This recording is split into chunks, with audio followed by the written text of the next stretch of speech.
안녕하세요. BTX입니다. 오늘은 사사기 12장을 같이 살펴보겠습니다. 입다와 길르앗 백성이 암몬과의 전쟁에서 승리했지만 새로운 위기를 맞게 됩니다. 동족 에브라임 사람들이 무장을 하고 요단강을 건너와 왜 암몬과의 전쟁에 자신들을 부르지 않았는지 항의할 뿐 아니라 입다를 협박까지 한 것입니다. 에브라임 지파는 과거 기드온에게도 같은 이유로 시비를 걸어 자존심을 내세웠었습니다. 또한 비겁하게도 이들은 입다가 자기들을 부르러 왔을 때에 응하지 않았었습니다. 그런데도 에브라임 사람들은 자기들을 부르지 않았다고 거짓말을 하고 있는 것입니다. 에브라임 지파는 근 18년간 암몬 사람들에게 괴롭힘을 받았지만 저항도 하지 않았었습니다.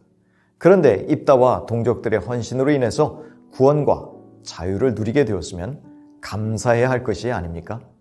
이 민족들에게는 꼼짝도 못하고 돕고 협력해야 할 동족에게는 죽이겠다고 협박하며 달려드는 모습이 씁쓸하게 느껴집니다. 더군다나 이들은 입다에게 개인적으로 매우 아픈 부위를 찌르고 있습니다. 불사르겠다는 말은 하지 않았어야 했습니다. 왜냐하면 입다는 얼마 전에 잘못된 소원을 해서 큰 아픔을 겪었기 때문입니다. 그러므로 입다에게 자극하는 말은 삼가했어야 했습니다. 또한 에브라임 사람들은 길르앗 사람들을 얕보면서 너희 길르앗 사람은 본래 에브라임에서 도망한 자로서 에브라임과 므낫세 중에 있다는 비아냥거리는 말을 했었습니다. 전쟁에서 패해서 도망갔다는 의미일 수도 있지만 그냥 얕잡아보는 말일 수도 있습니다. 이처럼 서로 간에 갈등이 아직 해소되지 않았으므로 서로 조심했었어야 했습니다. 서로의 약점을 건드리지 않았어야 했다는 말입니다. 우리 역시 교회 안에서 수고하며 섬기는 형제자매들을 칭찬하고 격려하고 세심하게 살피는 성숙함을 보여야 할 것입니다. 그러나 반대로 무심코 던진 한마디로 상처를 주는 일이 얼마나 많은지 모릅니다. 이에 대하여 입다는 에브라임의 도발에 대해서 암몬 자손과 싸우기 전에 보여주었던 협상력을 보여주지 않고 있습니다. 지파들이 힘을 합쳐 가나안인들을 몰아내야 함에도 불구하고 지금 입다는 참지 않고 있습니다. 이것은 기드온이 보였던 모습과는 대조적입니다.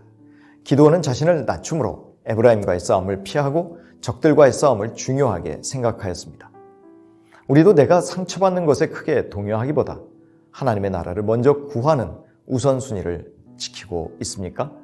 겸손한 마음으로 나보다 남을 낮게 여기는 그리스도의 마음을 가져야 할 것입니다. 또한 입다와 길르앗 사람들은 에브라임과 싸워 그들이 도망하게 하였습니다.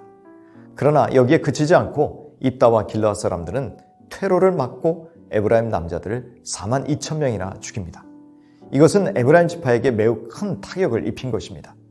내전 사상 가장 큰 피해를 입히며 동족에게 무자비하였습니다. 요즘으로 말하면 교회 안에서 폭력과 분쟁과 소송이 이어지면서 교회가 만신창이가 된 것과 같습니다. 교인들은 상처받아 피를 철철 흘리고 교회를 떠나고 신앙에 대한 회의감을 안고 가난한 성도들이 된 것과 같습니다. 입다가 사사로 있었던 기간은 고작 6년이었습니다. 이 기간은 사사들 중에서 가장 짧은 기간이었습니다. 그리고 그 기간 동안 평안이 있었다는 평가도 없습니다. 그렇게 무수한 자기 동족들을 많이 죽인 시대에 무슨 평화가 있었겠습니까?